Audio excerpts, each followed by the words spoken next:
Assalamualaikum warahmatullahi wabarakatuh. Alhamdulillahilladzi waffaqa man syaa min 'ibadihi liadaa'i afdalit ta'at wa iktisabi akmalis sa'adat. Wa asyhadu an la ilaha illallah al-muttassif bi jami'il kamalat. Wa asyhadu anna sayyidana Muhammadan 'abduhu wa rasuluhu afdhalul makhluqat sallallahu alaihi wasallam. وعلى آله وأصحابه الأنجم النيرات صلاة وسلاما دائمين ما دامت الأرض والسماوات أما بعد. Pada kesempatan sore hari ini, betapa sedihnya melihat perkembangan zaman semakin milenial dan semakin modern ini. Disayangkan yaitu dengan adanya modernisasi, dimanapun kita berada pasti kita ada yang namanya ghibah. Apa itu ghibah sebenarnya? Ghibah adalah menyebutkan sesuatu yang terdapat pada diri seorang muslim, sedang ia tidak suka jika hal itu disebutkan, baik dalam keadaan soal jasmaninya, agamanya, kekayaan, hatinya, akhlaknya, bentuk lahiriahnya, dan sebagainya. Caranya pun juga bermacam-macam, di antaranya dengan membeberkan aib, menirukan tingkah laku atau gerak tertentu dari orang yang dipergunjingkan dengan maksud mengolok-olok.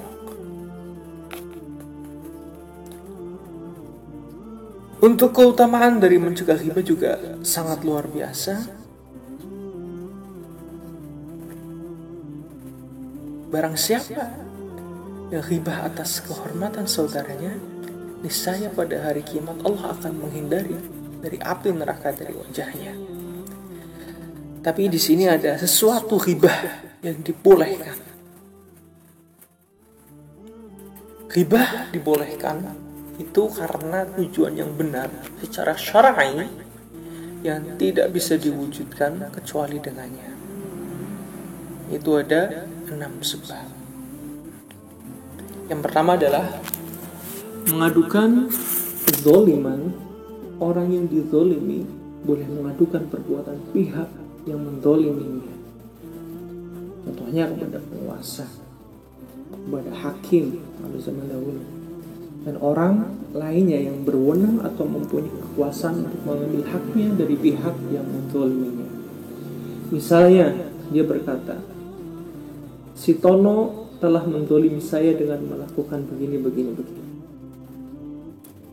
Kemudian, sebab yang kedua adalah meminta bantuan untuk mengubah kemungkaran dan mengembalikan pelaku maksiat ke jalan yang benar.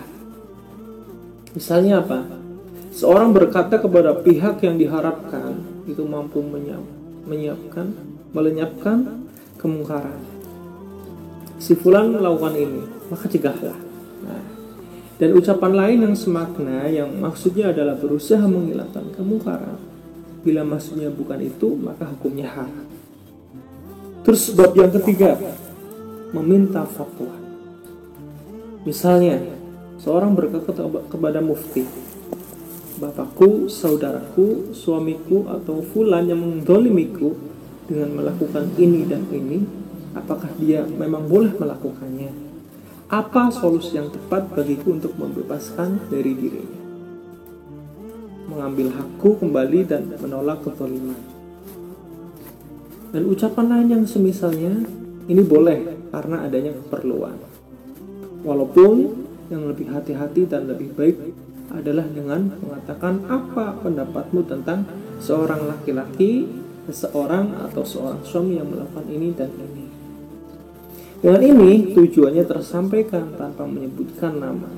Tetapi sekalipun demikian, menyebut nama tetap dibolehkan sebagaimana yang disebutkan dalam hadis nomor 1543. Yang keempat, itu memperingatkan kaum muslimin dari keburukan dan menasihati mereka.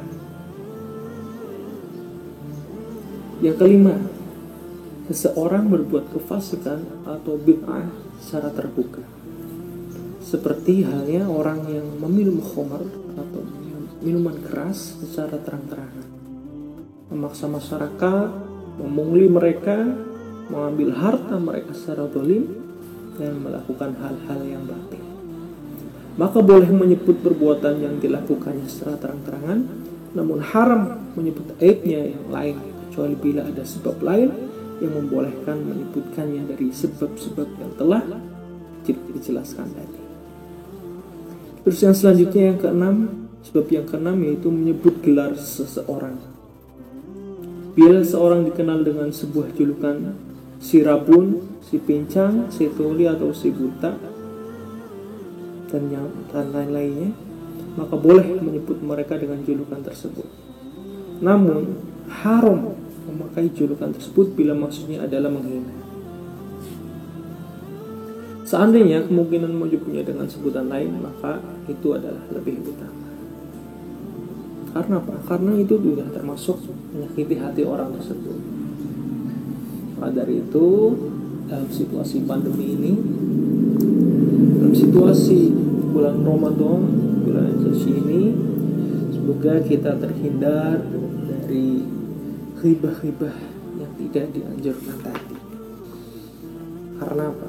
Karena kalau kita ghibah, tadi sudah disebutkan, wa idza sami'u laghwa a'radu an, dan apabila mereka mendengar perkataan yang buruk, maka berpaling darinya. Disebutkan dalam Al-Qasas ayat 55 tadi, kita suruh untuk berpaling, untuk meninggalkan ketika ada orang-orang yang ghibah, apalagi di pesantren, apalagi bersama tetangga, bersama teman-teman. Semoga kita bisa menghindari hal tersebut. Wallahu a'lam bishawab. Semoga bermanfaat. Sekian dari saya. Apabila banyak kesalahan, mohon maaf yang sebesar-besarnya. Wallahu muwaffiq. Assalamualaikum warahmatullahi wabarakatuh.